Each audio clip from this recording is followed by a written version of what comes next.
Doom and IDTech need no introduction, both intrinsic to the first-person genre and in the 90s pushing PCs into the 3D gaming landscape. Doom: The Dark Ages is pushing forward again, being the first in the series to require ray tracing hardware. Now under the hood, IDTech 8 is a clear iteration over the previous entries and shares visual elements from the 2016 reboot and Doom Eternal.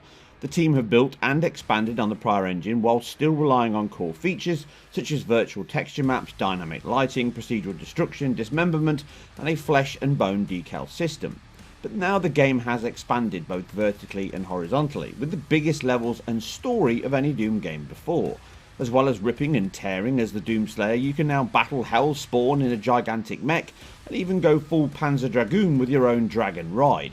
Both design aspects that have pushed the engine's memory management, level of detail, polygon count and streaming system significantly beyond any previous entry. Environments are impacted more by your wrath, leaving giblets, destruction, blood and gore in the wake of battle.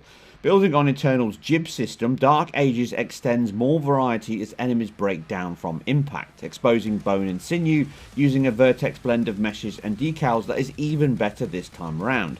Many objects and architectures can be destroyed now, procedurally breaking down stone pillars, walls, wooden carts and more. Many of these are real time and dynamically happen during gameplay, some scripted, and then the pre-canned physics sections we saw in prior games also occur, mixing up the techniques to create a more dynamic and physically based game than before. This enhanced destruction is improved further by the excellent particle effects system and colour coordinated alpha effects for battle. The game's visual signature is clear with a more medieval facade now. The bulk of the cannon fodder you lay wait to during your crusade is similar to before, just better constructed, rendered, animated and ultimately laid to rest in style.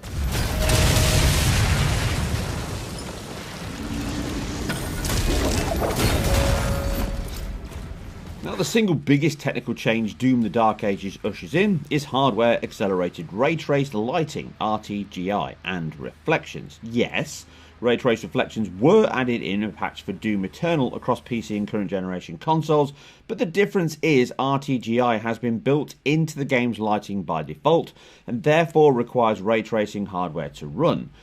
Meaning this game cuts off many PC gamers at the knees for entry and also explains why PS4 and Xbox owners miss out. At a base level, all lighting is calculated via real-time dynamic lights and ray-traced global illumination, allowing the excellent physically based rendering materials, PBR, to shine and diffuse far more accurately. Now, the light bouncing off reflective marble floors, water bodies, blood, refracting through glass, all diffusing across wood, skin, stone, metals and mud is even better.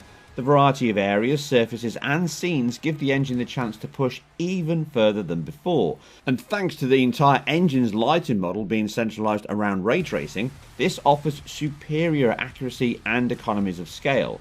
The ray tracing irradiance data can be used to calculate both direct and indirect light, including colour bleeding from one surface to another. Shadow and ambient occlusion are also part of this, improving concave areas, making them much darker, allowing light to attenuate across corners, crevices and even enemies in the game dynamically. The game still uses cascaded shadow maps with a level of umbra and penumbra feathering, but no contact hardening.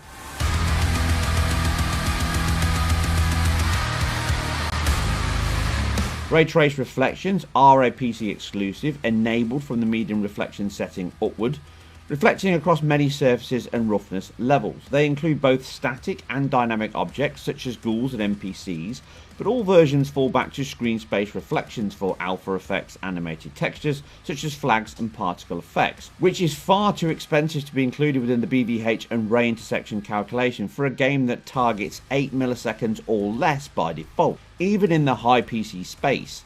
The lack of these on all consoles, including the PS5 Pro, is a shame, and it does degrade from the visual quality the engine can reach. Meaning, as great as the console versions still look, there is no doubt nor surprise that a high-end PC hardware is where Doom: The Dark Ages shines brightest.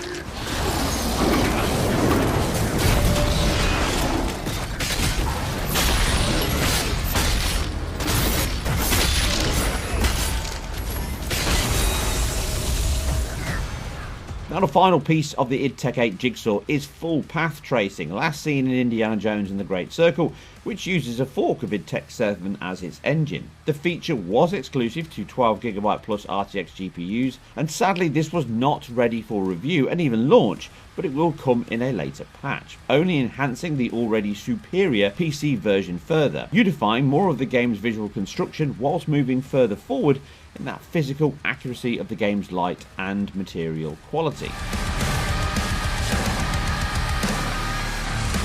Aside reflections, which change most from low to medium, most objects available are best balanced with the combined settings option, which scales from low to ultra nightmare, but I'm not convinced all the rungs work correctly, specifically anything above high. Shadow map quality only marginally scales in resolution, cascade and filtering quality as you move up the level, with low being very pared back and medium being quite soft and lacking definition of the higher options. Beyond high though, I could not see much change at all, potentially resolution and cascade depth aside. Now they can be quite temporally unstable even on the PC's best, and even with the game's TAA, which does soften the image a great deal, not helped by its heavy post-process look from per object motion blur, depth of field, bloom, and new volumetric clouds and extended fog volumes. It does at least help keep the image more stable, even at reasonably low resolutions, more on that in the console section, but in play, anything from medium upwards looks good, and from high to ultra nightmare, I struggled to find any meaningful changes, both in performance and visual quality.